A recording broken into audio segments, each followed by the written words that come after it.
Buongiorno, benvenuti alla nostra diretta. Siamo anche oggi in edizione straordinaria per informarvi su quello che sta succedendo in Veneto con l'emergenza coronavirus, ma per darvi anche tutte le altre notizie dalla nostra regione. Prima di aprire la corposa pagina del coronavirus, vi ricordiamo che il presidente Zaia sarà oggi in conferenza stampa. Come succedeva fino a pochi giorni fa, si è trovato un nuovo modo di comunicare tutte le informazioni dal Veneto sull'emergenza coronavirus e Zaia ha deciso che comunque manterrà in alcuni giorni della settimana le conferenze stampa, quindi non saranno quotidiane, domeniche comprese come è successo per 130 giorni di fila, ma verranno organizzate e noi ve le proporremo integralmente, naturalmente, quando ci saranno. Oggi è giorno di conferenza stampa, quindi alle 12:30 puntuali qui su Rete Veneta, come sempre in diretta dalla sede della Protezione Civile di Marghera. Prima di andare a parlare dell'emergenza coronavirus, a vedere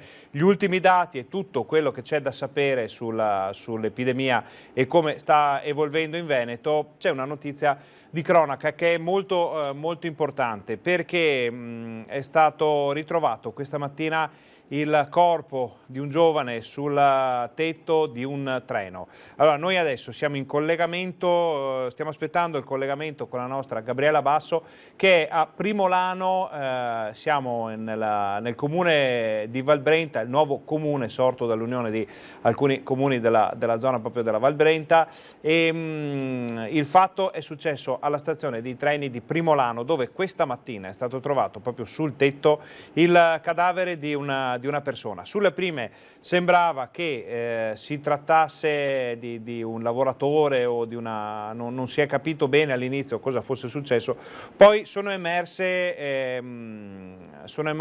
delle informazioni fondamentali che hanno fatto capire sia l'identità della persona e che potrebbero, perché il condizionale d'obbligo, la situazione è sotto la lente degli inquirenti, quindi tutto in questo momento è ancora non del tutto chiarito, si potrebbe trattare di un gioco, di un parkour, quindi una corsa sui tetti del treno finita molto male. Noi abbiamo sul posto la nostra Gabriella Basso, che dovrebbe mettersi in collegamento con noi proprio ora per raccontarci tutto, ma vediamo che in questo momento Skype ha ancora qualche problema, quindi noi andiamo a vedere i dati che ci arrivano dall'azienda aziendale. Andiamo a vedere la prima parte dei dati in attesa del collegamento con Gabriella Basso. Vediamo, chiediamo a Alessandro Costacurta in regia di farceli vedere. Vedete, questi sono gli ultimi dati disponibili, la prima parte della tabella, che ci dice che ci sono 390 casi positivi in Veneto in questo momento, uno in più rispetto all'ultima rilevazione, che era quella della mattina precedente. Vi ricordiamo che sono dati aggiornati a ieri sera alle 5. 19.310 dall'inizio dell'epidemia e 763 le persone in isolamento domiciliare in questo momento in Veneto. Vediamo che i negativizzati, ovvero le persone che sono risultate negative al secondo tampone, sono 16.897 e vediamo gli altri dati. 2023 sono le persone che hanno perso la vita dall'inizio dell'emergenza a causa del coronavirus, e quindi questa è la situazione. Noi torniamo in studio. Questi erano i primi dati per la prima parte della tabella, diciamo, disponibile sull'emergenza coronavirus in Veneto. Fra poco alle 12:30, dicevamo, ci sarà la conferenza stampa di Luca Zaia in diretta dalla sede della Protezione Civile di Marghera, che ci informerà su tutti gli altri dati, su quella che è la situazione in Veneto, quindi sapremo se questi focolai di cui si parla sono aumentati. Si parlava anche di un focolaio o presunto tale in provincia di Vicenza, di cui approfondiremo poi le tematiche fra poco. C'è chi dice invece che si sia trattato solo di una situazione contingente e che invece la curva, il trend prosegue in modo molto, molto stabile verso il basso, verso una diminuzione diminuzione assoluta dei casi, delle terapie intensive. Poi andiamo a vedere anche le terapie intensive. Noi abbiamo qualche piccolo problema, vediamo un attimo, con Gabriella Basso, che ha tutte le informazioni su quello che è successo a Primolano, però prima di andare a sentire Gabriella Basso, vediamo il servizio sul focolaio di Vicenza di coronavirus che è stato preparato dalla nostra redazione vicentina. Abbiamo avuto 3 casi di nostri concittadini con esito positivo al tampone e altri 2 che non sono di questa provincia ma fanno parte di uno stesso gruppetto che ha viaggiato insieme. Torna la paura Covid con un focolaio nel Basso Vicentino. 2 persone sono paucisintomatiche, quindi sono in isolamento fiduciario a casa, e una persona invece ha dei sintomi che ci hanno consigliato il ricovero. Abbiamo attivato una massiccia campagna di tamponamenti sulla cerchia ristretta e man mano allargata delle persone che hanno avuto contatto con questi casi. Il gruppo di imprenditori era tornato da un viaggio in Bosnia e uno di loro, un 64enne, già dal suo rientro, secondo quanto trapelato, avrebbe accusato dei malesseri, tanto che il medico di base avrebbe consigliato degli approfondimenti. Nella serata di sabato 27 giugno però lo stesso imprenditore partecipa ad un'affollata cena organizzata nel Basso Vicentino, un incontro con imprenditori, società civile. Poi la situazione è precipitata. L'uomo ora è ricoverato al San Bortolo in terapia subintensiva. Immediatamente è scattata la rete di tutela dell'USL.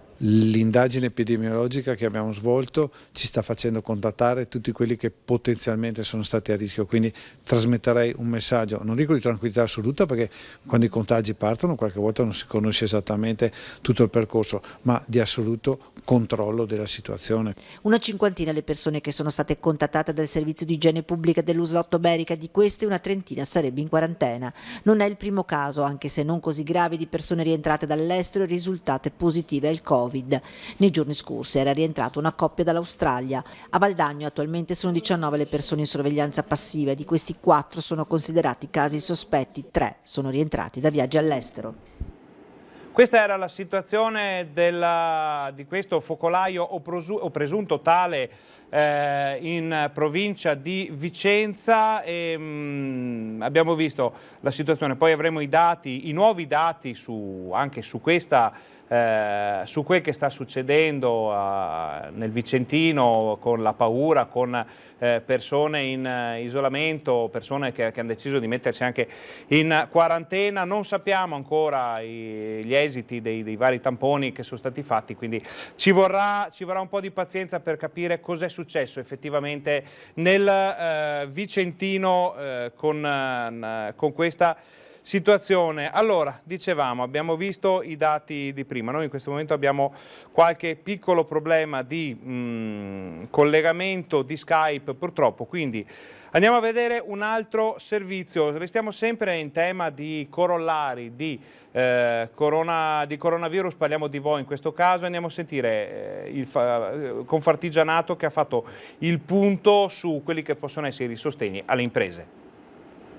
Una promessa fatta il 5 marzo, urlata al di là del cordone sanitario che divideva Vo dal resto della provincia di Padova. I vertici di Confartigianato avevano promesso di non dimenticarsi del sacrificio del piccolo comune dei Colli, che per 2 settimane è stato zona rossa. E così è nato il progetto Voglia di ripartire, un'iniziativa aperta agli over 65, ovvero quella fascia di popolazione più colpita dal virus. Potranno usufruire di visite e check medici gratuiti. Questo un aspetto sociale legato alla salute e legato quindi alla qualità della vita. Io penso che dopo aver vissuto un periodo così difficile, per gli over 65 potergli dare questo supporto sia importante. A Vo sono 890 gli over 65 che risiedono nel territorio comunale. Potranno contattare la segreteria di Anco Sanap Confartigianato e richiedere lo screening, a cui si aggiunge anche un percorso mobilità e un test per la diagnosi precoce dell'Alzheimer. Da simbolo della pandemia, ad esempio virtuoso, con i suoi cittadini che si sono messi a disposizione della scienza sottoponendosi a 3 test per consentire lo studio del virus. Ora il sacrificio di Vo viene premiato anche grazie a queste iniziative e non solo. Il sindaco Giuliano Martini infatti ringrazia anche tutti quei primi cittadini della provincia che si stanno prodigando per aiutarlo a pagare il conto dei 15 giorni di zona rossa, circa 50.000 euro inviato dalla prefettura. Abbiamo avuto già qualche introito, questo insomma ci rende anche, devo ringraziare i sindaci per quanto stanno facendo e hanno fatto, non sono preoccupato per questo, indubbiamente qui riusciremo a risolvere tutto abbastanza velocemente, sono preoccupato per l'addizionale IRPEF, per l'anno prossimo troveremo sicuramente un'addizionale IRPEF inferiore sicuramente a quella di quest'anno, quindi dovremo limare tutte le spese. Questo era quanto succede in questo momento, avete sentito anche l'intervista al sindaco di Vo Giuliano Martini. Torniamo a Vicenza perché sul Covid-19 sono stati raccolti quasi 55.000 euro grazie alla generosità dei vicentini. L'assessore Tosetto mi chiamava e mi dice: cosa facciamo Rita in questo momento di emergenza, abbiamo bisogno di fondi. Era il tempo dell'emergenza sanitaria Covid-19, mancavano dispositivi, le famiglie chiuse in casa per il lockdown non lavoravano, sussidi e cassa integrazione faticavano ad arrivare.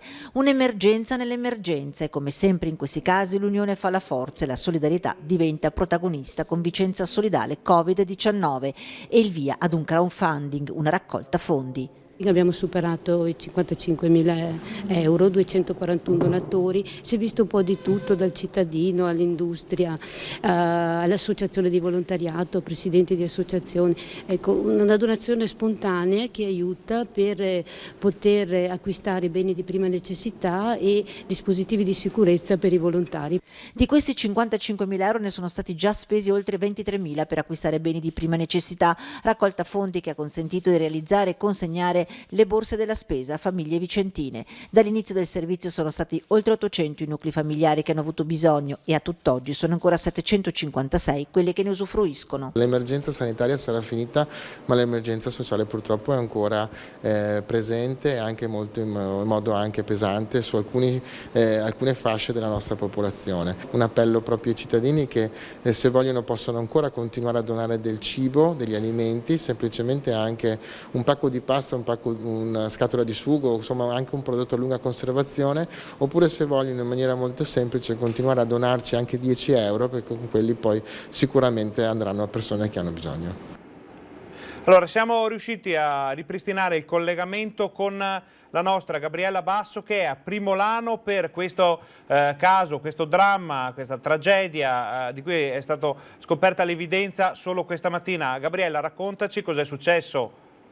Sì, buongiorno, qui da Primolano, siamo appunto alla stazione, come dicevi tu, questa mattina il treno è arrivato da Trento per alle 5 del mattino, si è fermato qui come di consueto per fare il cambio con l'autobus, ma sopra il tetto del treno, incastrato nella parte dove c'è una specie di termosifone, chiamiamolo così, del treno, c'era un corpo, il corpo di un ragazzo di 20 anni, originario di Pergine, almeno queste sono le prime risultanze, che proprio da Pergine i genitori avevano dato l'allarme che era scomparso il figlio per andare appunto in treno verso Trento.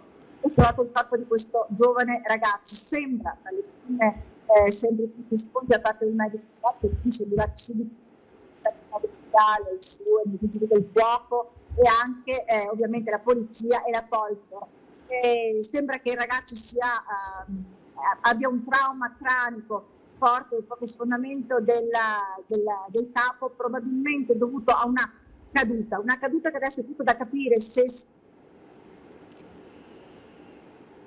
Allora, il collegamento è saltato temporaneamente. Noi adesso facciamo una breve pausa pubblicitaria per ripristinare quelli che sono i collegamenti con Primolano, poi torniamo a farci raccontare da Gabriella Basso tutto quello che è successo. State con noi.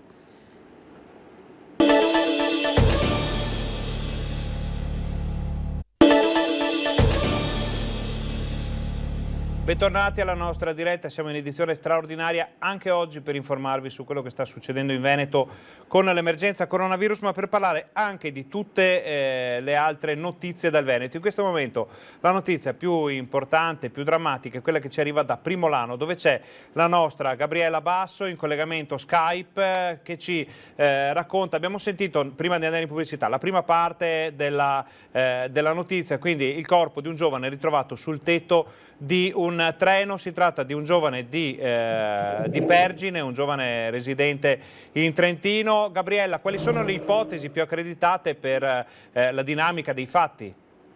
Sì, allora dicevamo che potrebbe trattarsi di un terribile gioco, il terribile gioco che fanno sempre i ragazzi, il parkour con gli skateboard.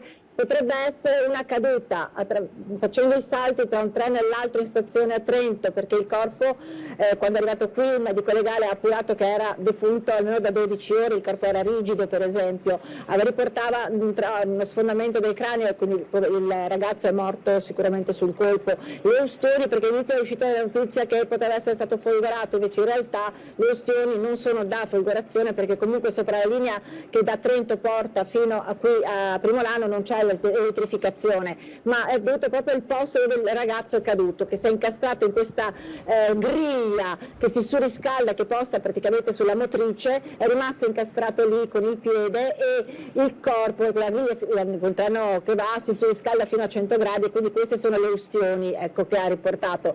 Purtroppo il giovane è morto, appunto dicevamo, sul colpo, sfondamento del cranio. Non si sa ancora se poteva esserci qualcuno con lui, forse sicuramente magari i suoi amici, perché questi giochi si fanno poi sempre in compagnia. Sembra che ci sono sopra il tetto del treno altre impronte, chiaramente bisognerà un attimo vedere, perché chiaramente nel momento del soccorso questa mattina di impronte ce n'erano tante, dai vigili del fuoco al SUEM, quindi bisognerà un attimo verificare questa cosa. Non si parla al momento, bisognerà vedere se si farà un'autopsia. Di sicuro il ragazzo non aveva segni evidenti, magari per esempio possiamo pure pensare a delle siringhe piuttosto che altre cose, però quindi forse potrebbe esserci un esame tossicologico da fare. Sono tutte ipotesi che in questo momento si stanno verificando, ovviamente. Certo.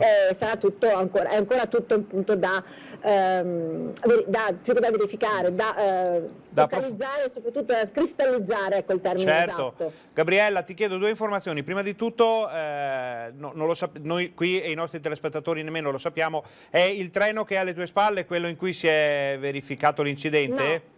No, il treno purtroppo ha continuato la sua corsa, è tornato indietro, perché sapete che qui a Primolano si fermano e poi tornano indietro, perché scendono per continuare, bisogna prendere la corriera. Era il treno delle 8.58 che tornava indietro, doveva essere chiaramente con tutti gli esami, la scientifica e tutto quello che è successo, è partito più tardi. Quello che vedete è un altro treno che arriva sempre da Trento. Chiaramente, ecco, quello che forse magari non so se vi ho raccontato prima, che a Coggi è stato proprio il capotreno che è sceso, è andato un attimo qui di fronte, c'è un piccolo bar, è uscito un attimo per bere un caffè, tornando si è accorto di una gamba che penzolava, ma nessuno, neanche dei passeggeri si è accorto di nulla, sono scesi, sono saliti sugli autobus. Questo fa anche pensare che non sia proprio caduto da un cavalcavia, perché altrimenti si sarebbe sentito un tonfo, un rumore, qualcosa, insomma.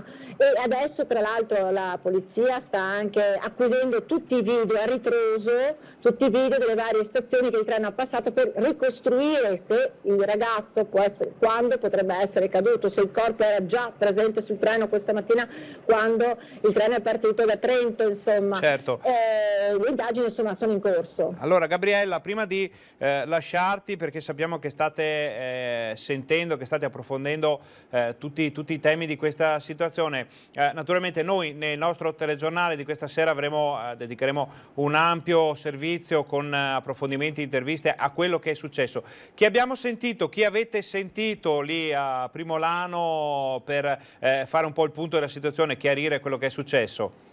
Beh, abbiamo sentito il comandante della Polfer di Castelfranco, che è competente per la tratta ferroviaria, abbiamo sentito il medico legale che ci ha detto ovviamente le prime risultanze dall'esame sul corpo che era ancora appunto presente sopra il tetto del treno, e abbiamo sentito il sindaco di Valbrenta, che è il primo che è arrivato appunto sul posto, insieme poi anche ai soccorsi, per capire se magari poteva trattarsi di un giovane della zona, ecco. Benissimo. E poi ovviamente qui ci sono tanti curiosi chiaramente che sono venuti, perché non è un evento purtroppo che insomma lascia perplessi e lascia ovviamente attoniti un po' tutti quanti. Certo, la notizia è subito rimbalzata sui siti, naturalmente molti hanno preso il nostro lancio dalla nostra pagina Facebook di Rete Veneta per poi diffondere questa notizia che potrebbe avere, come dicevamo con Gabriella, dei risvolti anche molto drammatici, non solo per quanto è successo ma per la modalità, perché la moda di questi giochi pericolosi, saltare nelle città fra strutture, ponti e anche, abbiamo visto, sui treni è sempre più frequente e sono sempre più frequenti anche gli incidenti. Quindi Gabriella, ti diamo la linea per pochi secondi, poi ti lasciamo e non esitare a richiamarci se ci saranno novità. Chi secondo te è possibile che lui, ce l'hai detto prima ma vorrei approfondire questa cosa, che lui non fosse solo, perché il parkour si fa in compagnia, spesso si fa anche con qualcuno che ti riprende proprio perché il gesto atletico di queste discipline comunque molto difficili viene poi diffuso spesso sui canali social. L'idea che ti sei fatta tu qual è? L'idea che mi sono fatto e che anche un po' diciamo stanno andando verso gli incoerenti è quella proprio che possa essere trattato di un parkour e che fosse insieme con degli amici. E ovviamente questa cosa andrà appurata in maniera precisa, anche perché, come ti dicevo prima, queste impronte che ci sono sopra il tetto del treno potrebbe essere anche un amico che, accortosi quello che è successo, abbia tentato in qualche modo magari di soccorrerlo, visto che poi non, oppure potrebbe anche essere che invece hanno preso paura e sono scappati. Quindi sicuramente e quasi sicuramente non era da solo, ecco. Benissimo, allora Gabriella, richiamaci se ci saranno novità. Lasciamo Gabriella Basso e Federico Cibotto ad approfondire questo drammatico incidente, ne sapremo di più poi questa sera nei nostri telegiornali, naturalmente su TG Bassano con le interviste al sindaco, abbiamo sentito anche alla Polfer, a tutte le persone che possono essere più informate. Ringraziamo Gabriella per il collegamento, molto bene come sempre, riusciamo ad arrivare grazie a Skype dove magari in altre occasioni avremmo avuto solo una voce telefonica o magari un contributo video, quindi vi permettiamo di arrivare con noi sul posto, sulle notizie direttamente, grazie a questi nuovi sistemi che sono cresciuti molto durante la quarantena e il lockdown, perché naturalmente sapete che molte delle persone che andavamo a intervistare, soprattutto i politici, non potevano muoversi, c'erano i divieti di riunione, di assembramento e quindi si è scoperto che Skype, già in uso da molti anni, poteva essere un sistema molto utile a tutti, sia all'informazione che a chi le informazioni le deve fornire per arrivare nelle case dei cittadini. Noi continueremo a usarlo virato sulla cronaca tutti i giorni per, dicevamo, farvi arrivare direttamente sulle notizie con noi. Allora, questo era il punto al volo, possiamo dire, su quel che è successo a Primolano. Torneremo a parlarne poi. Adesso torniamo a Padova perché ci sono state forti polemiche per la prima serata del Pride per assembramenti o presunti tali. Sentiamo il servizio.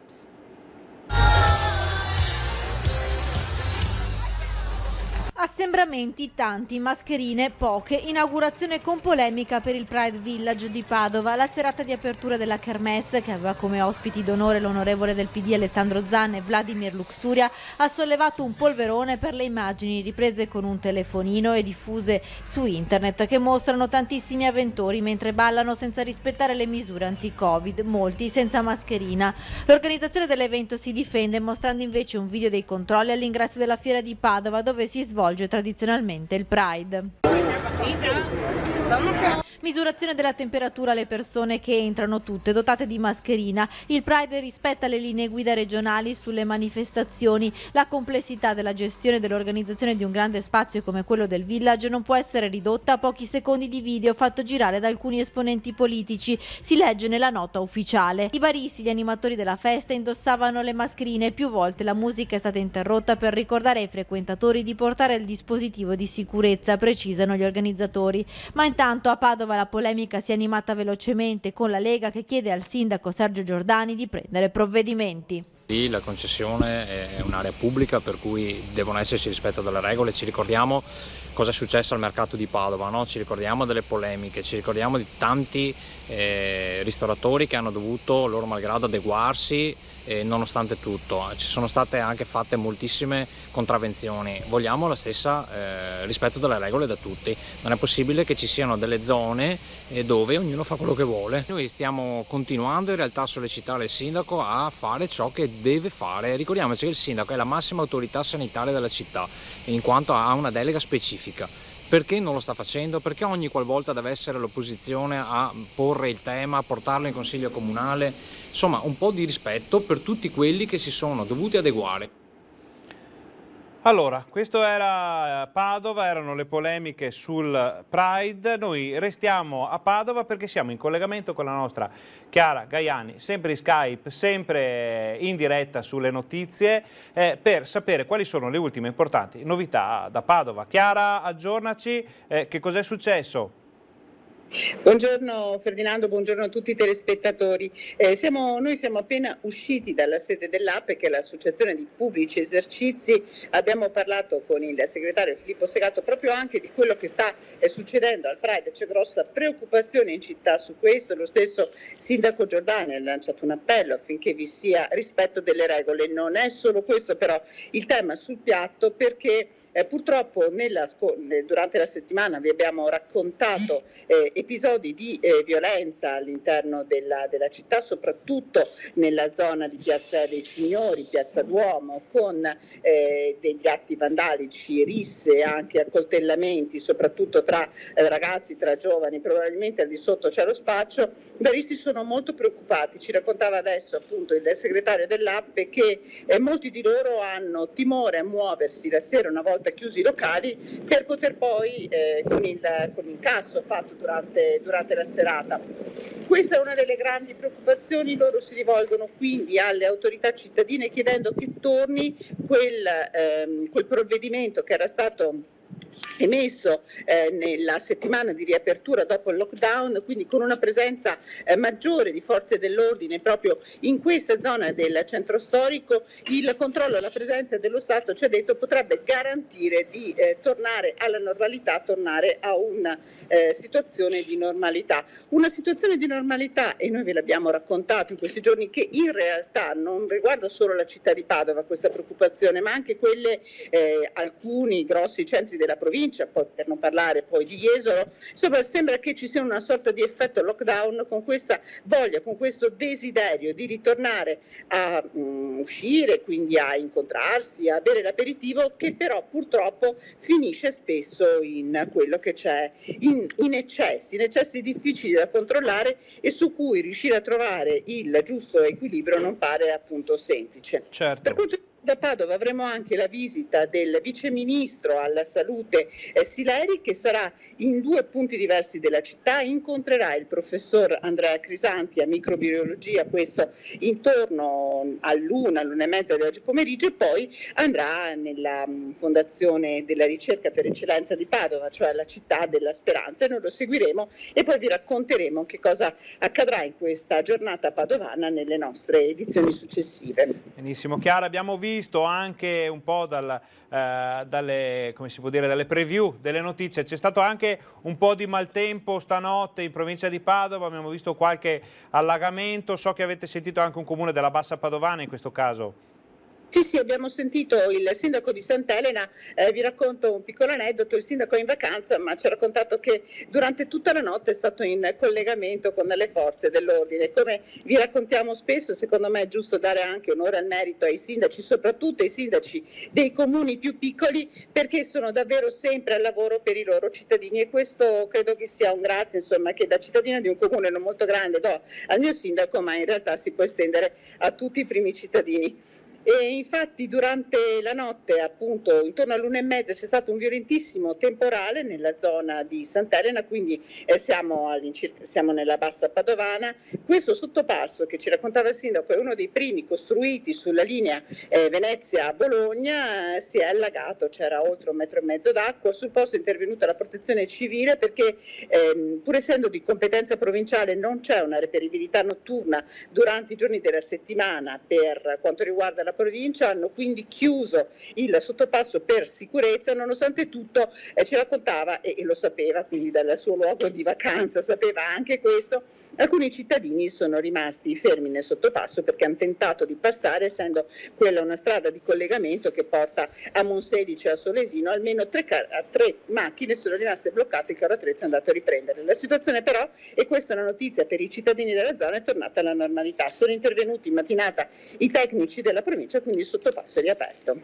Benissimo, allora queste erano le principali notizie, ma poi Chiara sta seguendo molti altri temi. Chiara, questo vale per tutti i nostri colleghi, per tutti i nostri giornalisti, non esitate a richiamarci se ci sono notizie di cronaca. Noi siamo qui in diretta, fra un po' arriverà Zaia, ma poi la nostra diretta continuerà anche dopo, quindi possiamo approfondire tutti i temi dal territorio. Ringraziamo Chiara Gaiani, la lasciamo al suo lavoro. Sappiamo, insomma, sono giorni in cui dopo la riapertura, dopo il riavvio di tutte le attività, ci sono tantissime notizie, alcune non del tutto buone, come abbiamo sentito dalla nostra Chiara, risse, assembramenti, problemi anche di ordine pubblico in seguito a quello che sembra quasi un sentimento, un moto psicologico di rivalsa verso i mesi di inattività, di blocco di tutte quelle che sono le attività legate al cosiddetto divertimentificio. Quindi sentiremo poi nei nostri telegiornali di questa sera anche queste notizie. Adesso noi facciamo una breve pausa perché fra 10 minuti arriva Luca Zaia in diretta come sempre qui da Rete Veneta. State con noi.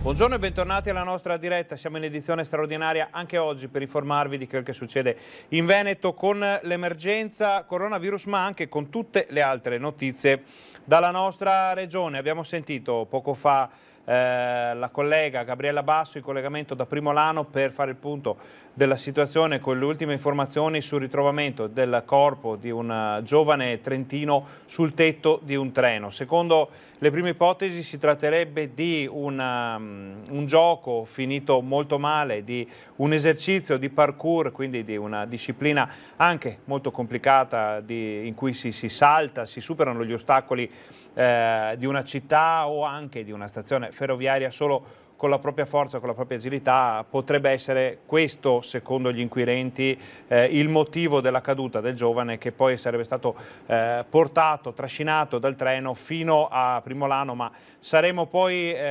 più chiari nelle prossime edizioni dei nostri telegiornali. Abbiamo sentito la nostra Chiara Gaiani da Padova, adesso siamo già collegati con la sede della Protezione Civile di Marghera, dove il presidente Luca Zaia è pronto a iniziare la sua conferenza stampa non più quotidiana. Fino a pochi giorni fa abbiamo visto, dopo circa 130 giorni, le conferenze stampa erano quotidiane. Adesso le conferenze stampa, i punti stampa sull'emergenza coronavirus si svolgeranno con una cadenza sembra fissa in alcuni giorni della settimana, che potrebbero essere il venerdì e forse un altro giorno, poi ce lo dirà il governatore. Noi comunque sia saremo sempre lì con le nostre telecamere, con i nostri giornalisti per seguire tutta la conferenza stampa in diretta. Potete vederla già adesso in streaming sulla pagina Facebook di Rete Veneta, poi metteremo anche il link sul canale Telegram. Come vediamo tutte le informazioni che passano sui nostri telegiornali, sulle nostre dirette, sulle nostre edizioni straordinarie, anche questo poi lo trovate tutto su Facebook, su YouTube anche di Rete Veneta, tutti i servizi, tutte le edizioni, tutto quello che passa nel video poi lo ritrovate, potete vedervelo con tutta calma, come anche i dati che saranno in arrivo fra poco, non appena Zaia, l'azienda Zero, diciamo, della Regione Veneto, li fornirà a Zaia e quindi alla stampa. Noi li pubblicheremo in modo tale che possiate vederli e capire come sta evolvendo l'emergenza coronavirus in Veneto. Ci arriva nel frattempo, sempre a proposito di coronavirus, una notizia del Vicentino, perché l'imprenditore che è risultato positivo dopo un viaggio in Bosnia e che ha creato passateci il termine, un piccolo focolaio, perché ci sono alcune persone in isolamento dopo essere state a contatto con lui. Questa persona sembra essersi aggravata in ospedale, le sue condizioni sono più gravi del previsto e anche di questo parleremo poi nei nostri telegiornali, nelle edizioni dell'informazione locale questa sera, quindi approfondiremo assieme tutti questi temi. Noi torniamo a vedere la sala stampa della sede Protezione Civile, un tecnico che sta sistemando i microfoni, manca un minuto, Zaia dovrebbe essere in arrivo, non abbiamo ancora visto la persona che fa la traduzione nella lingua dei segni, non sappiamo effettivamente se ci sarà in questa nuova versione delle conferenze stampa di Zaia, presumiamo di sì perché è un servizio che va a coprire davvero tutta la popolazione, anche chi ha bisogno di questo aiuto durante le conferenze stampa. Abbiamo visto è stato molto gradito dalle persone a cui era diretto. Zaia non è ancora arrivato, noi lo aspettiamo, dicevamo prima pochi minuti fa l'ultimo bollettino che era quello di ieri sera, ma ne parliamo noi da qui perché altrimenti poi rischiamo di perderci l'inizio della conferenza stampa. Ci diceva che c'erano 300, eccolo qua, vi lasciamo al governatore. Che sei Emiliano? Siamo tutte... Curzio, buongiorno. Buongiorno. Ben trovato. È da un mese che non te vedevo. Bravo. Anche perché l'opportunità c'era. Lockdown? Sì, grazie e buongiorno a tutti.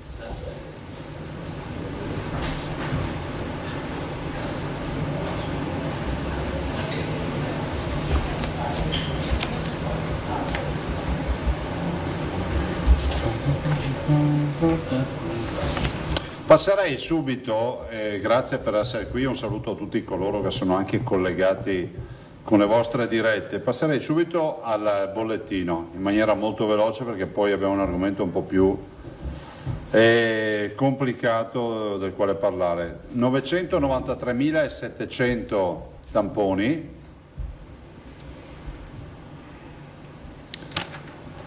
19.314 positivi, più 5,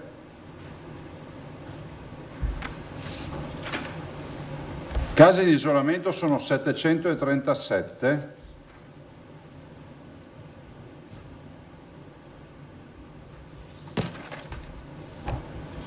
totale morti 2023,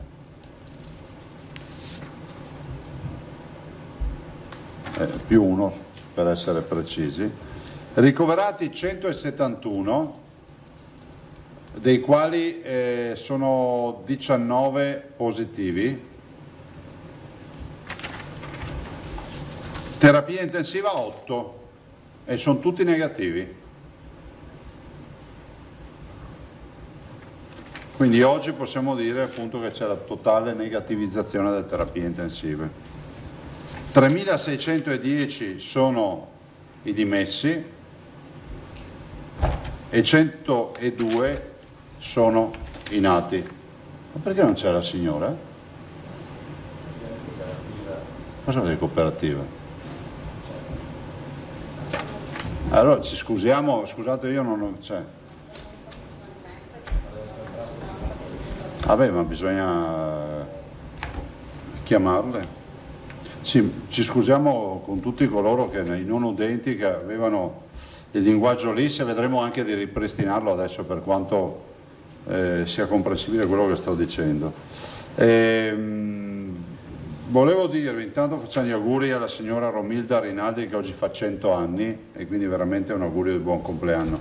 Salutiamo anche una mamma con le 2 bimbe che sono venute a trovarci. Come si chiamano le bimbe? Come? Sofia e Matilde. Ah, Sofia e Matilde, ecco, salutiamo anche Sofia e Matilde. So che hanno portato un lavoretto ma non l'ho ancora visto e quindi lo faremo vedere uno dei prossimi giorni. Comunicazione. Sta accadendo quello che insomma vi avevo preannunciato, insomma che anche voi prevedevate. Intanto siamo passati, ve lo dico io in anteprima, da rischio basso a rischio elevato, perché abbiamo un R con T che è dell'1,63%. Vi ricordate che avevamo 0,43%? Ma io non so chi fare i complimenti sinceramente. Da 0,43 a 1,63, da rischio basso a rischio elevato. Ma io avrei scritto elevatissimo, perché se continuiamo ad andare in giro senza l'uso della mascherina negli assembramenti, continuiamo a pensare che i complottisti abbiano ragione e il virus sia un'invenzione delle big pharma, dei marziani o delle astronavi, è inevitabile che poi vengano fuori ste robe. O peggio ancora qualcuno che pensa che questo virus sia semplicemente un virus di alcune categorie sociali, per alcune fasce di età, e che è gravissimo già pensarlo, e che esaurito il numero degli ospiti perché ce ne sono tutti andati, il virus non ci sarà più, perché ho sentito anche queste teorie vigliacche da parte di qualcuno. Prendiamo atto che abbiamo una categoria di responsabili che stanno semplicemente infarcendo i social media di informazioni che faranno morire delle persone. Guardate, io ho conosciuto la storia di un giovane che si è visto dover trapiantare i propri polmoni perché il Covid glieli ha distrutti.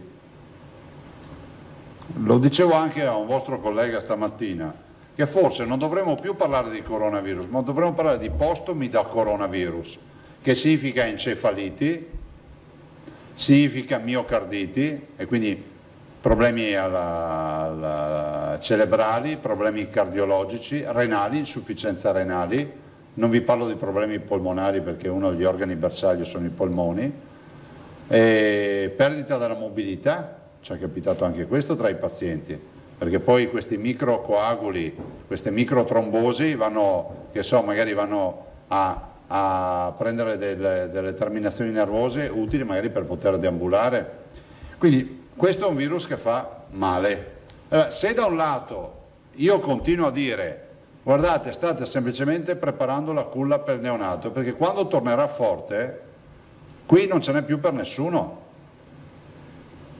Adesso io non è che voglio terrorizzare i veneti, però i veneti sanno, ne ho parlato anche stamattina in videoconferenza e prima con gli assessori, i veneti sanno che noi questo punto stampa lo abbiamo utilizzato non per fare, come dice qualcuno, far politica, ma per dire le robe come stanno. Le abbiamo dette nelle giornate positive e nelle giornate negative. Oggi vi dico che se continuiamo di questo passo, non fatemi neanche più la domanda se il virus torna in ottobre, perché ce l'abbiamo già qui.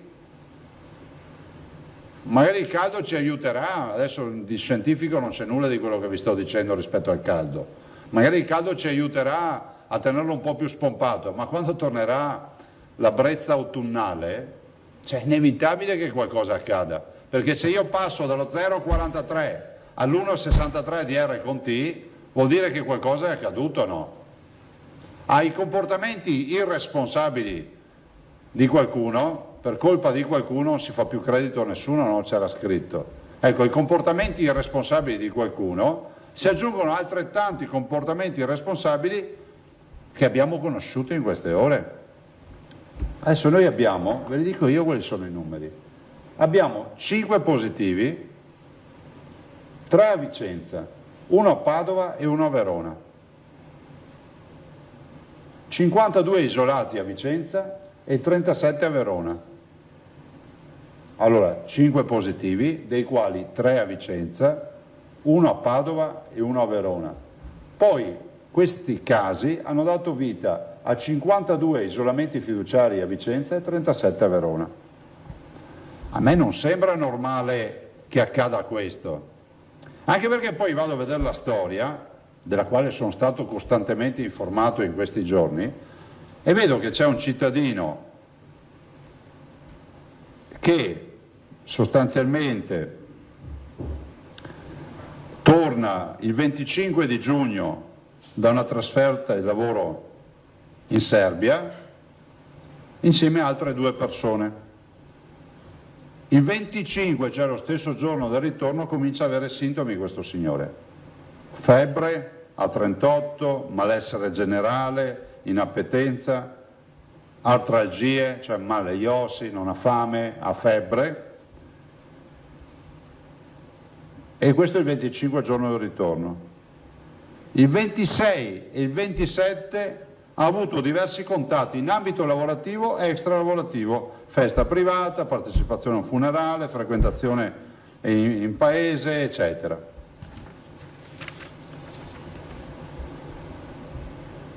Il 28, quindi 25, 26, 27, 28, si è recato al pronto soccorso presso l'ospedale nel Vicentino. Viene fatto il tampone positivo. È stato quindi trasferito a Vicenza, dove gli è stato proposto il ricovero, che ha rifiutato. E guarda che questo è un vulnus, no?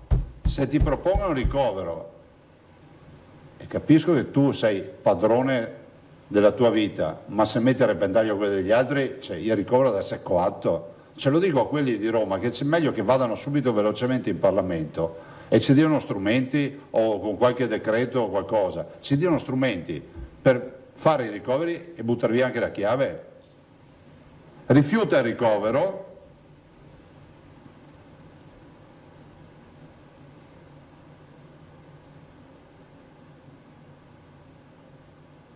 dopodiché cosa succede? Che viene ricoverato dopo tanta insistenza, vi ricordo il 28 al tampone positivo, viene ricoverato il 1° di luglio, dopo insistenza da parte del nostro SISP, del sindaco eccetera, e attualmente sì, lo vanno a prendere per ricoverare, ovviamente dopo 28 ore, 29, 30, 31, 31, dopo 3 giorni, e ora è in rianimazione. Ci ha dato una lista di contatti avuti tra il 23 e il 28 sera e la sera del 30. Vuol dire che anche col tampone positivo ci ha dato contatti avuti anche post tampone.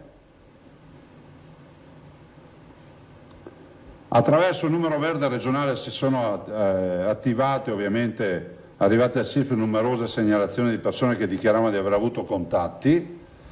Tutte le persone sono state contattate dalle assistenti sanitarie del SISP e poi abbiamo gli isolamenti che vi ho detto. Uno dei contatti segnalati è residente all'UL6 Euganea, è stata prontamente informata. Allora poi abbiamo un primo caso, quindi lui è il caso indice, il caso di partenza, poi abbiamo i casi secondari, definiamoli così. In data 30 giugno alle 17:45 veniva segnalata positività del collega che era in auto assieme. Analogamente a quanto svolto per il caso iniziale è stata avviata tutta l'indagine. Uno dei contatti segnalati è residente nell'ULS 9 Scaligera che è stato prontamente informata. Secondo caso, quindi questo primo caso era uno dei due diciamo compagni di viaggio e ci ha dato tutti i suoi contatti. Il secondo caso, in data 1° luglio, quindi questi sono asintomatici, se sono tornati il 25 e sto parlando del 30 per il primo caso, o extra, cioè, definiamo caso indice il primo, stiamo parlando del 30 per il primo caso, prego, quello è il caso 0, paziente 0, poi c'è un paziente 1 che si presenta il 30, quindi si è fatto 25, 26, 27, 28, 29, 30, 6 giorni quantomeno da asintomatico, Poi c'è un secondo caso secondario, quindi siamo al paziente 2, quindi paziente 0, 1, 2, che si presenta il 1° di luglio e siamo a 7 giorni.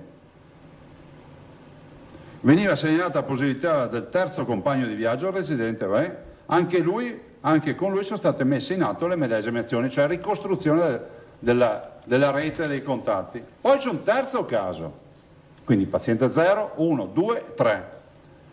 In data 1° luglio, anche lui dopo 7 giorni, quindi in teoria forse senza sintomi è rimasto in giro 7 giorni, ma non lo sappiamo. L'ULSS 9 Scaligera ci informava della positività di un loro residente, vi evito il paese, che afferma di essere stato in viaggio con gli altri 3 signori, che non era stato dichiarato perché abbiamo scoperto che c'era uno in più in viaggio, non 2, quindi erano in 4 e non in 3. Cioè voi capite che uno non può non incazzarsi davanti a una roba del genere.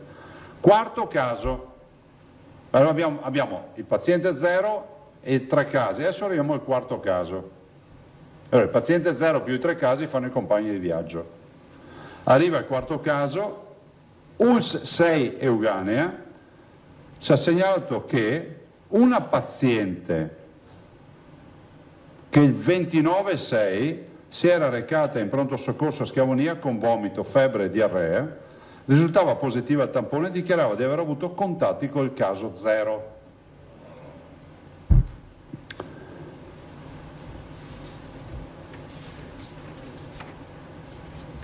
Allora, a Vicenza abbiamo 52 persone in isolamento, ricostruendo e stiamo ancora cercando di ricostruire.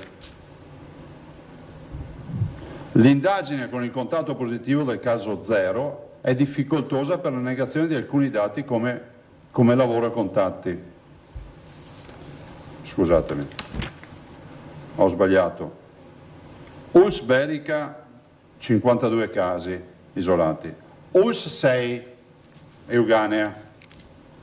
L'indagine che la signora, l'indagine con il contatto positivo del caso indice, cioè la signora che dice di avere avuto il contatto col paziente 0, è difficoltosa per la negazione di alcuni dati come lavoro e contatti.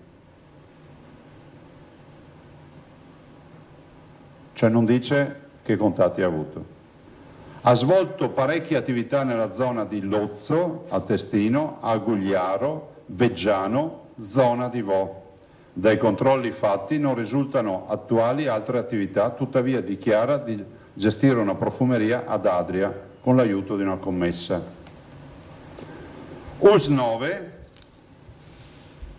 il caso positivo residente all'ULSS 9, quindi alla Scaligera, che è uno che vi ho detto dei 4, che è collegato al caso 0, al paziente 0, la segnalazione di caso sospetto è stata inviata allo scrivente servizio del medico curante al quale il paziente si era rivolto in quanto era venuto a conoscenza della positività del suo datore di lavoro con cui aveva soggiornato in Serbia per i motivi di lavoro nel periodo 18/6-22/6. Infatti con il proprietario si erano recati presso la sede serba della stessa azienda. Il trasferimento era avvenuto a bordo di un furgone insieme a 2 operai, un serbo e un bosniaco. Il caso è stato durante il viaggio ed è stato in contatto con un 70enne serbo sintomatico per Covid e ora in rianimazione nel paese d'origine. Ha sviluppato la sintomatologia. In totale il paziente è stato contatto a contatto con 24 persone, di cui 5 bambini. Cioè guardate, poi io evito di continuare a leggere se non mi incazzo del tutto. Voi capite? Sì, che poi l'ha sviluppato e inoltre è stato programmato il tampone nasofaringeo in 2 date. Sì, posso anche leggere. Allora, i 3 bambini è stato inoltre programmato. Il caso ha frequentato alcuni altri soggetti per lo più familiari. In totale finora i contatti stretti ed occasionali sono 37, anche se il numero da considerarsi provvisorio. Dei tamponi effettuati 6 sono risultati negativi e degli altri siamo in attesa dell'esito e dell'effettuazione prevista nei prossimi giorni. Le indagini epidemiologiche sono in progress e i nuovi contatti segnalati verranno sistematicamente posti in isolamento. Considerate che anche qui c'è tutta una serie di frequentazioni e cose. Allora, voi capite che se questo è il sistema di gestire positività, sintomatologie e dopo 4 mesi di coronavirus io allargo le braccia. Cioè qui siamo davanti a persone che sapevano di qualcuno dall'altra parte in un altro paese che era diventato positivo, di un altro che è sintomatico, poi gli trovano anche la positività e si rifiuta di farsi ricoverare finché lo vanno a prendere a casa dopo 3 giorni, 2 giorni. quello che è, dal 28 si arriva al 1° di coso. Nel frattempo vanno a feste, funerali e altre robe. Poi c'è una signora che dice di aver avuto il Covid dal caso 0, ma dice che non dice chi sono gli altri contatti che ha. Cioè voi capite che così non ne veniamo fuori. Allora, siccome io capisco che le motivazioni e richiamo a quello che è l'etica, il rispetto non servono, io spero che qualcuno si decida. Guardate, noi intanto lunedì presentiamo un'ordinanza, vi anticipo già, per inasprire tutto quello che sono le regole, però abbiamo le armi spuntate, no? Perché non riusciamo, cioè se fosse per me prevederei la carcerazione, potete scriverlo senza problemi, cioè non esiste che un positivo vada in giro, cioè a prescindere, avete capito? Quindi io penso che sia fondamentale che a livello nazionale si prenda in mano questo dossier, non il dossier di questi casi, in generale. Adesso guardate, questa è una partita che ormai abbiamo sotto controllo e ci faremo dire gli ultimi nomi da chi è più reticente, ma è fondamentale che ci sia il ricovero coatto senza star lì, deve essere un TSO, cioè un trattamento sanitario obbligatorio, perché non possiamo stare lì a discutere con una persona che si rifiuta di farsi ricoverare e poi vedete se si finisce poi magari in rianimazione o da altre parti.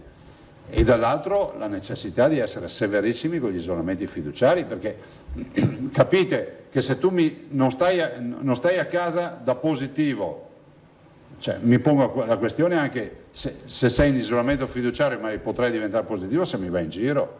Allora, io non ce l'ho con nessuno, che sia chiaro, però capite che abbiamo l'obbligo di gestire la sanità e la salute in maniera impeccabile, così andiamo allo schianto. Cioè qui noi abbiamo un centinaio di persone andate in isolamento semplicemente perché nessuno ha avuto il coraggio di fermarsi. Cioè per 8 giorni abbiamo avuto degli asintomatici e dei sintomatici che hanno continuato a fare la vita di sempre, 6-7 giorni scusate. Si inizia il 25, però leggo nella relazione che il furgone rientra il 22, quindi noi sapendo che ce n'è già di là in Serbia di positivi. Guarda, io sono veramente rammaricato perché non mi posso aspettare di tutto e non vado neanche a premere sull'acceleratore sulle discussioni per tenere le persone in isolamento. Abbiamo dato a disposizione ai SISP di tolleranza zero. E se ci sono elementi per fare denunce, ho detto ai direttori che provvedano alle denunce. Questa non è una dittatura, questo è il piano di sanità pubblica, vorrei ricordare. Noi non possiamo permettere che ci sia la diffusione del virus a causa delle irresponsabilità di qualcuno. Allora vedete che da un lato abbiamo la mascherina che non usi, il distanziamento sociale, vabbè, però siamo in un ambito nel quale non c'è, come si può dire, qualcuno potrebbe dirti ma alla fin fine magari non sono sintomatici, non sono positivi, ma quando trovo il positivo e questo non sta a casa e addirittura qui i contatti stretti, stiamo parlando di contatti stretti, che hanno dichiarato di essere andati a cena assieme e quant'altro, si lamentano perché non vogliono stare a casa, cioè vuol dire che qua noi abbiamo buttato via 4 mesi a parlare di cosa? Di banane? Cioè, è grave quello che sta accadendo. Morale, noi siamo passati da rischio basso a rischio elevato, grazie a questi signori. Io non ho altro da aggiungere, vi ho detto tutto. Poi vi do la relazione in modo tale che avete date e avete tutto. Sì, la relazione ve la fornirò entro poco. Però ci tenevo a parlarvi di questa roba perché è gravissimo quello che è accaduto. Allora, vi ho già dato l'RT con 0 elevato, adesso vi manderò fra pochi minuti anche le relazioni che ha detto il Presidente, Filippo, Van Zambon, Giacomuzzo, Vanzan e Emiliano. Buongiorno Presidente, buongiorno. Anche se non sembra proprio un bellissimo giorno questo. No, cioè, decisamente no. Ecco, due chiarimenti, insomma, stiamo ancora un po' metabolizzando le informazioni che ci ha dato, ma insomma, uno, lei ritiene che siamo in presenza di comportamenti individuali per quanto gravi?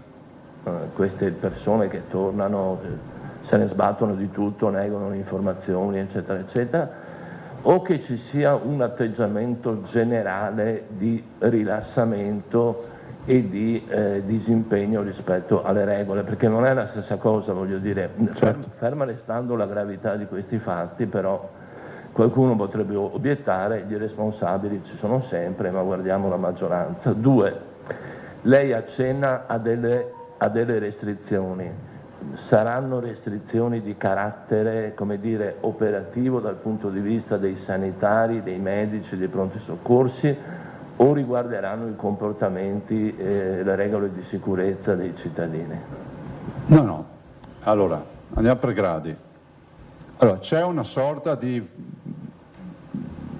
percezione di liberazione dal virus, no? Che è corredata da complottisti che poi ne attenuano ancora di più l'effetto, no? Cioè io mi chiedo, ha avuto senso buttare via 4 mesi della nostra vita? Tutti noi abbiamo rinunciato a qualcosa, no? Chiunque. Per poi ritrovarci i complottisti e i liberisti. No, il virus c'è ancora. Quindi ci sono 2 categorie, chi pensa che sia tutto finito e si sbaglia, e poi c'è la categoria che è più grave, Filippo, che è quella di chi è positivo e va in giro a cene e feste senza batter ciglio. Cioè, questo io lo trovo inquietante, perché poi, guardate, io so qual è la base del ragionamento, tanto sarà influenza, roba così, siamo in rianimazione in questo momento, quindi è sfattata anche questa teoria, perché se vi raccontassi la storia di un paziente che poi alla fin fine resta un pauci sintomatico, cioè quindi con pochi sintomi, uno dice vabbè, siamo in rianimazione. E in più questa nonchalance, no? Di 1, un altro, 3, dopo non eravamo in 2 ma eravamo in 3 in macchina, più io che guidavo fa 4, ma il serbo è sintomatico, è positivo, ma lo sapevi, non lo sapevi, poi c'è tutto così, non va bene. Le restrizioni, noi presentiamo lunedì un'ordinanza che è già parzialmente scritta, onestamente potevo firmarla anche oggi, ma non sono contento dell'ordinanza. Noi dobbiamo muoverci all'interno di quello che prevede la legge fra l'altro prevede una multa di 1.000 euro, a me sembra una roba ridicola, mi sembra ridicolo pensare che la vita delle persone valga 1.000 euro, posso dirlo? Cioè se uno commette un reato così importante, andare a infettare persone coscientemente, ripeto che non sto parlando di questo caso, parlo in generale, perché poi ogni caso è una storia a sé, sto parlando in generale, forse va rivalutata sta roba. Come penso anche che sia fondamentale che ci sia il TSO, il trattamento sanitario obbligatorio. Noi non possiamo far decidere il paziente davanti a un sintomatico positivo grave a questo punto, no? E comunque la cura domiciliare è un trattamento sanitario obbligatorio, nel senso che tu puoi essere sintomatico positivo, te ne stai a casa perché il medico decide che puoi stare a casa, ma a casa, no in giro per le strade. E poi c'è tutto il tema degli isolamenti fiduciari. Noi qui abbiamo visto che sarà l'estate, sarà qualcosa, ce n'è più di qualcuno che non vuole stare in casa, perché è convinto che sia un'ingiustizia nei suoi confronti. Io ai direttori ho detto di prendere carta e penna, quando vedono qualcosa che non funziona, denunciare l'autorità pubblica. Cioè, si scrive alla procura e via. Ma c'è la possibilità da parte delle regioni di attuare i TSO in questi casi? C'è la possibilità, sai, secondo me sì, se vuoi che te la dico come la penso io, perché comunque il trattamento sanitario obbligatorio non si fa solo in caso di malattia mentale o quant'altro, uno lo può fare anche perché è un fatto di sanità pubblica, però che ci sia un vulnus a livello nazionale c'è. Allora, senza far colpa a nessuno, perché no, c'è chi è che va a pensare che ci sia qualcuno che da positivo va in giro per le strade. Allora a questo punto è bene che il governo prenda in mano un invito al ministro Speranza, si faccia un DPCM, un'ordinanza, qualcosa, e cominciamo a mettere in fila queste robe, cioè i positivi da curare e i positivi o i contatti stretti da isolare. Sono 2 attività che noi dobbiamo governare anche con la fermezza se serve. Cioè se ti impone un isolamento fiduciario e mi rispondi che deve andare in vacanza, voi capite che c'è, se finito il mondo. Sì, in parte si è già risposto sui temi di che tipo di restrizioni sono possibili e ci saranno. Sarà una richiesta solo del Veneto o anche in questo caso ne state già parlando con altri governatori? Ma ne parlerò con Bonaccini alla conferenza, questo è ovvio, anche perché purtroppo siamo i primi anche a sperimentare una vicenda del genere che ha dell'inquietante, se ci pensate. Leggetela con gli occhi di una persona immunodepressa sta storia, o di o di un oncologico, o di un anziano con più patologie. Leggetela e capite che ha tutt'altro effetto, no? Un ultimo dettaglio sul TSO, di solito è in capo al sindaco? Sì. Quindi anche in questo caso sarebbe così o la richiesta al governo è di Ma guarda, non te lo so dire, io lo chiamo TSO, poi qualcuno dirà Zaia sbaglia perché c'è il TSO per legge prevede, insomma, obbligare, se il medico lo decide, qualcuno a stare in ospedale e farsi curare, punto. Okay. Guardate, qui hanno avuto difficoltà i nostri sanitari, dopo 2 giorni sono riusciti a fare il ricovero, con non poca pressione. Giacomuzzo. Sì, ma non c'è, chiedo una precisazione, non c'è già nulla di penale a parte i 1.000 euro, c'è già qualcosa di penale che si prevede per... Non so, guarda, io ho detto comunque al dottor Pavesi di provvedere a fare tutto quello che è previsto dalla legge, non te lo so dire. Ma lo fa in autonomia poi peraltro, non è che devo dirglielo io. Cioè. C'è anche un caso che è balzato agli onori della cronaca di un consigliere regionale che sembrava positivo, adesso pare che il tampone sia già stato negativo, sia risultato negativo, per cui anche lì si è allargato tutto il sistema dell'isolamento potenziale a questo punto. Arriva anche alle istituzioni l'isolamento, si potrebbe fare anche alle istituzioni. Ma mi stai prendendo in giro o cosa? No, purtroppo no. No, ma dico, mi dici se arriva alle istituzioni. Cioè, arriva secondo quello che è previsto dal piano di sanità pubblica, non c'è censo, non c'è titolo di studio, non c'è niente. Noi abbiamo il positivo, i contatti stretti che vanno isolati e poi ci sono i contatti occasionali che non vanno isolati. Questo prevede il piano di sanità pubblica.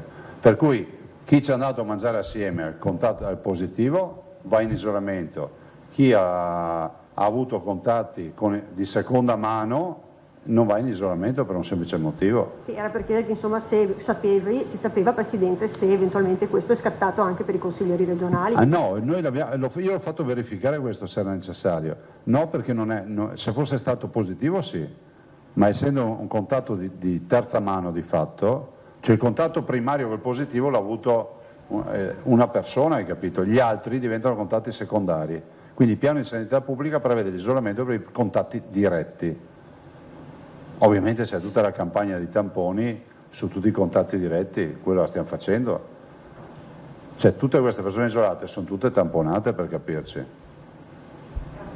Prego. No, scusami, io ti ho detto mi stai prendendo in giro, pensavo che tu mi chiedessi se con le istituzioni c'è un altro atteggiamento. Cioè, no, mi ero spiegata male io. No, tu intendevi se il Consiglio regionale viene coinvolto. No, perché non è un contatto stretto del positivo, ma di un contatto stretto di un positivo. Ma il piano di sanità pubblica prevede l'isolamento, perché tu puoi sviluppare la positività dopo 2 giorni. Ma non è che è stato fatto adesso, il piano di sanità pubblica esiste da sempre in Veneto. Ce ne abbiamo 20.000 isolati. Cioè. Presidente, Vanza. Grazie. Ciao. Quando dice rischio passato da basso a elevato e quindi l'R/T da 0,43 a 1,63, cosa comporta esattamente? Ma in più che ripercussioni rischiamo di avere con il turismo e la campagna massiccia che avete lanciato e poi magari ci... No, il tema non è quello, il tema è che noi dobbiamo, ovviamente l'R/T va su perché un caso come questo, al di là dell'aspetto etico, al di là dell'aspetto epidemiologico, dell'aspetto sanitario, poi ha la ricaduta sul numeretto, no? Perché è inevitabile che poi questi vanno a infarcire il numero. È ovvio che si accende un warning, allora, potremmo dire che questi numeri, siccome sono elevati ma sono riferiti a un caso, ci tengono tranquilli, ma se questi questi numeri fossero distribuiti su più focolai, capite che diventa inquietante la partita. Abbiamo avuto la fortuna di avere un solo focolaio e la sfortuna di aver avuto grandi numeri su un focolaio. Ma dal punto di vista della promozione turistica? No, si va avanti, assolutamente sì. Cioè questo è un focolaio circoscritto, guardate, allora, per tranquillizzare, non lo si dovrebbe fare in questa fase, ma è bene dirlo per correttezza dell'informazione. Qui stiamo parlando di una storia epidemiologica chiara, Serbia infetta 4 persone, poi a cascata è venuto fuori un po' tutto quello che conoscete. Circoscritta, il focolaio circoscritto, ed ha una storia sua. Se fosse accaduto che becchiamo lo stesso focolaio, cioè con 5 persone positive, senza saperne la storia, se diventa preoccupante, no? Ma gli chiedi dove siete andati? Ah, non sono andato in spiaggia, non sono andato di qua, non sono andato di là, allora diventa... Ma qui la storia ce l'abbiamo tutta. Fra l'altro è importata sta roba, eh? Questo dimostra che il nostro territorio è indenne. Emiliano.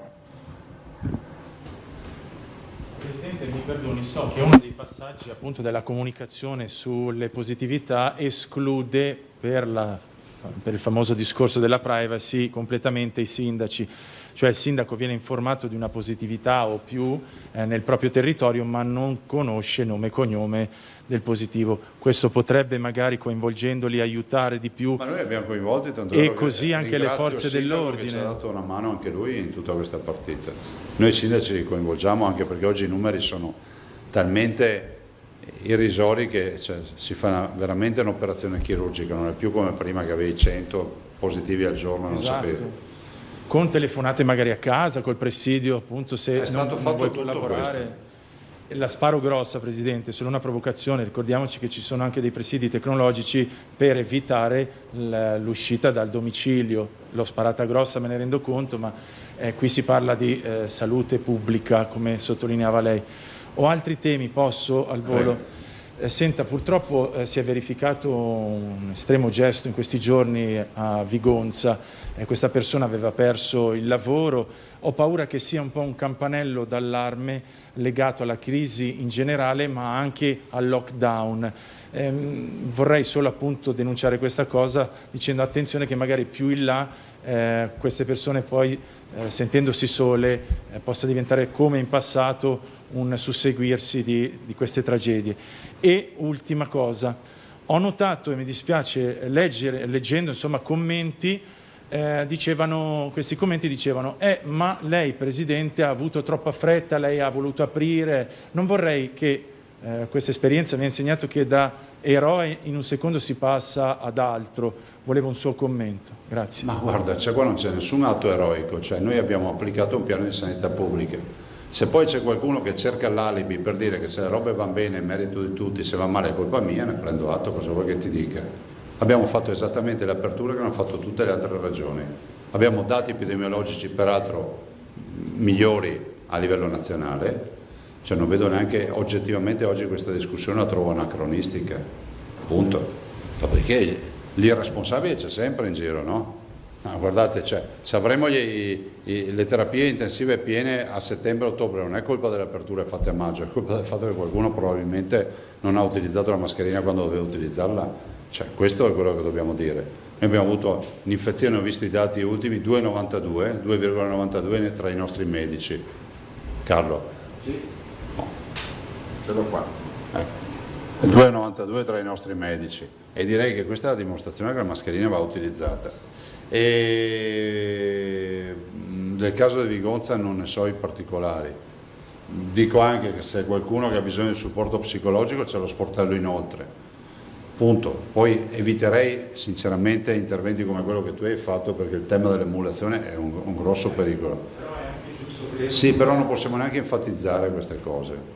Lo dico perché poi gli esperti ci spiegano questo, nel senso che non conosciamo la storia personale, non è giusto che venga mutuata poi semplificata dicendo che quello è il motivo, perché tutti quelli che hanno lo stesso problema possono per la proprietà transitiva, quindi io dico se qualcuno ha qualche problema, sportello inoltre è gratuito, uno sportello istituito dalla regione ci sono psicologi, psichiatri e altre persone che ascoltano e danno consigli e se serve anche aiuti e vengono indirizzati, per cui è uno sportello che funziona, utilizzatelo. Grazie Presidente. Prima di dare la parola a Fois, vi do il dato che citava il Presidente: su 67.375 operatori sono positivi totalmente il 2,92%. Fois. Buongiorno Presidente, Ciao. lei ha detto che era già pronta una nuova ordinanza, ma probabilmente la firmerà lunedì, presumo, se ho capito bene, perché non è soddisfatto dell'inasprimento e quindi state cercando di capire, per quello che ci si può muovere in ambito regionale, come inasprire le pene. Ecco, fatto salvo che il TSO, o comunque un ricovero coatto, credo sia materiale per il Parlamento nazionale. Al momento no, non penso mica tanto. Cioè io penso che potrebbe essere anche... cioè, sarebbe auspicabile che a livello nazionale il Ministro con un provvedimento suo mettesse in fila un po' le soluzioni per questi problemi, no? La fuga dall'isolamento fiduciario, il rifiuto del ricovero da parte del positivo, queste robe qua. Sì, non intendo che proprio deve arrivare però dal Ministro. Io volevo chiedere al momento quali comportamenti sono sanzionabili, solamente coloro che sono in isolamento fiduciario, per esempio, che escono di casa? Ma sì, in teoria sì, cioè ci sono questi 1.000 euro che secondo me sono pochi, nel senso che non... cioè, sentite, noi davamo multe, cioè la legge prevedeva per chi usciva di casa senza validi motivi da 400 euro a 3.000 euro. Adesso uno mi scappa dall'isolamento fiduciario 1.000 euro, mi sembra ridicola sta storia. Sì, dovrebbe esserci anche adesso, è tutto da verificare. No, perché col decreto l'hanno declassato. Quello fatto a metà maggio lo hanno declassato, no? Il famoso 6,50 del codice penale è stato messo da parte e c'è la sanzione ammessa. Bene, allora io reintrodurrei anche il penale. Vabbè, guardate, stiamo parlando della vita della persona e di tutti coloro che ne hanno un contatto inconsapevoli. Prigioni. Ciao. La prima, a che punto è la relazione con la Calabria per quanto riguarda lo spot, se l'hanno ritirato, se ha sentito il Presidente della Regione. La seconda, visto che si tratta di un caso importato, che sia il caso di ripristinare la quarantena di chi rientra in Italia da paesi che, se non sbaglio, la Serbia sta facendo registrare un aumento dei contagi. Ma guarda, anche qui ci sono dei temi. A me risulta che chi rientra da paesi extra Schengen debba fare la quarantena. Questo è un altro tema da verificare. La Serbia non è Schengen. E due, cioè capite che noi non è che possiamo andare a codificare tutti i comportamenti umani, cioè ci vuole anche quello che significa essere il senso civico, no? Dire guarda, mi metto in quarantena perché ho avuto questo. E per quanto riguarda lo spot, per quanto riguarda il tema estero, ve l'ho detto, guardate, neanche avessi saputo che sarebbe accaduto questo. Cioè vi ho detto qualche giorno fa, l'ultima volta che ci siamo incontrati, venerdì forse, no, che giorno è? Lunedì?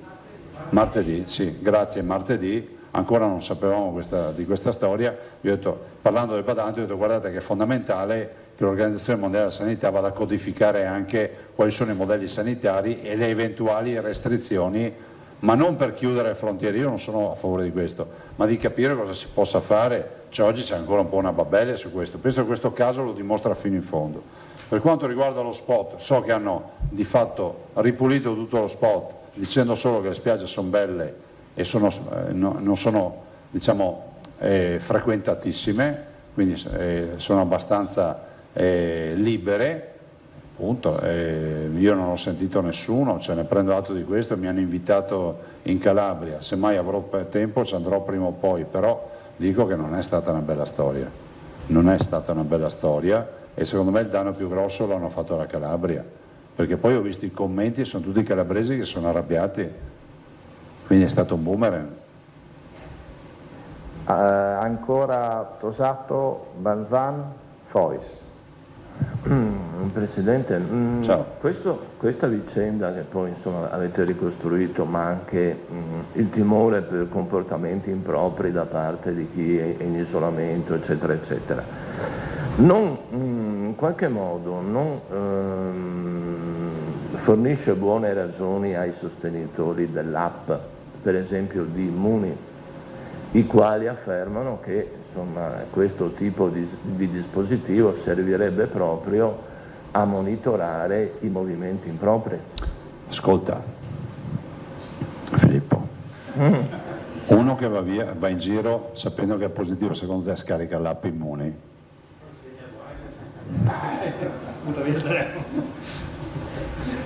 E purtroppo questi modelli di app ci stanno dando anche un ritorno a livello internazionale che non prendono piedi, non funzionano. Guardate, io non sono contro il tracciare, assolutamente, cioè, lo sapete, cioè, rientra nel piano di sanità pubblica, ma alla base ci vuole senso civico e rispetto. Cioè, chi va in giro da positivo sapendo di esserlo, va a feste, pranzi e quello che è, non scaricherà mai l'app Immuni. Mi sembra logico, no? È come dire uno che va a fare la pesca di Frodo di accendersi, di usare la lampada per illuminare il suo percorso, lo farà al buio? Sì, però d'accordo, ma secondo questo principio, allora come dire, io trovo un po' una contraddizione in questo, mi consenta, come diceva qualcuno. Quando si parlò per la prima volta dell'app, lei ci disse, era un altro periodo, lei ci disse, ma fosse per me, se c'è un'app che funziona, io lo renderei obbligatorio. Allora, tra l'app obbligatorio che funziona e un'app che si dice è inutile perché tanto la gente non lo scarica, non lo so. Ma scusa, ma come si fa? Per carità, confermo tutto quello che ho detto. Però se pensi siamo in un paese nel quale ormai si fa fatica anche ad andare in galera. Cioè, cosa vuol dire poi l'obbligatorietà sull'aver scaricato un'applicazione? Cioè, questo paese ha bisogno di senso civico, c'è una nuova cultura che si deve diffondere. Perché guardate, l'aspetto grave di questa vicenda è che quando tu sei positivo e lo sei, vai in giro, vuol dire che non ci siamo più. Cioè, voi avete rischiato la vostra vita a venire qua, no? Per 4 mesi. E lo avete fatto perché comunque io vi ho detto, voi siete corrispondenti di guerra, non avete visto le bombe, ma questa è una guerra. Prendete atto che nonostante la comunicazione che abbiamo fatto assieme, c'è ancora chi è convinto che da positivo si può andare in giro. Cosa volete che vi dica? E comunque facciamo gli auguri a questo signore, perché oggi è malato importante, e veramente gli auguri glieli faccio col cuore che possa velocemente tornare, e spero che ce la facciamo a ripristinare il suo stato di salute. Sarà servita come lezione poi, no? Perché se praticavamo le cure prima, 3 giorni prima, magari non si arrivava a questi livelli. Guarda che è una storia veramente terribile questa. Vanzan, Fois e Nuovo Terraglio. Presidente, solo per capire, allora questa ordinanza che avremo la settimana prossima, che significa fra poche ore, inasprirà le sanzioni indipendentemente dalle competenze? Nel senso che... No, in base alle competenze stiamo cercando di ravanare nella legge per capire cosa possiamo fare, in attesa che a livello nazionale si prenda in mano questa partita. Ne parlerò anche con, ovviamente, oltre che con Bonaccini, ne parlerò anche con il ministro Speranza di questa storia, lo devo sentire, quindi gli parlerò anche di questo.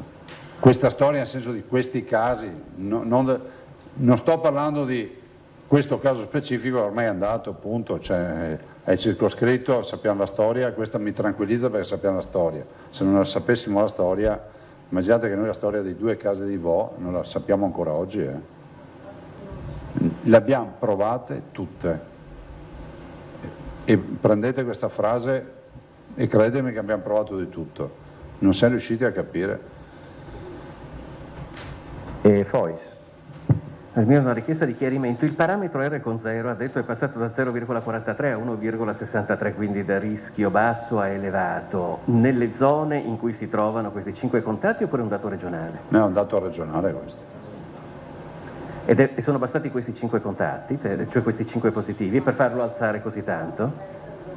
Sì, mi ricorda l'assessore, c'è Feltre, quello dell'Eurobrico, cioè, i famosi 22 focolai che adesso saranno 23, 24, le badanti moldave. Sì, stiamo parlando di una revisione in base ai focolai, però se ci pensate, qui siamo un po' tranquilli, le badanti moldave hanno una loro storia epidemiologica, un virus importato, questa è la Serbia e il virus che ci arriva, quindi è una conferma purtroppo nella tragedia che diciamo c'è salute, c'è sanità, ma se ce lo portiamo da fuori e non lo controlliamo non va bene. Adesso comunque sequenzieremo anche questi tamponi per capire che virus, che variante è anche questa, no? Magari non ci siamo portati in casa anche una novità. Nuovo Terraglio.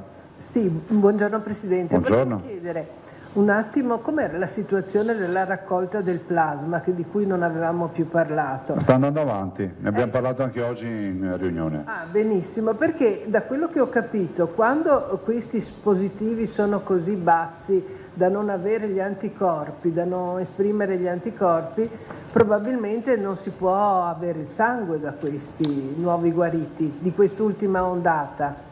No, perché nel momento in cui sono sintomatici esprimono una carica anticorpale, se sopra 80 sono ritenuti, diciamo, candidati eccellenti per il plasma iperimmune, ma anche gli altri noi preleviamo da tutti i guariti perché hanno comunque una carica anticorpale e dopodiché viene concentrata perché ci sono le macchine per concentrarla questa carica.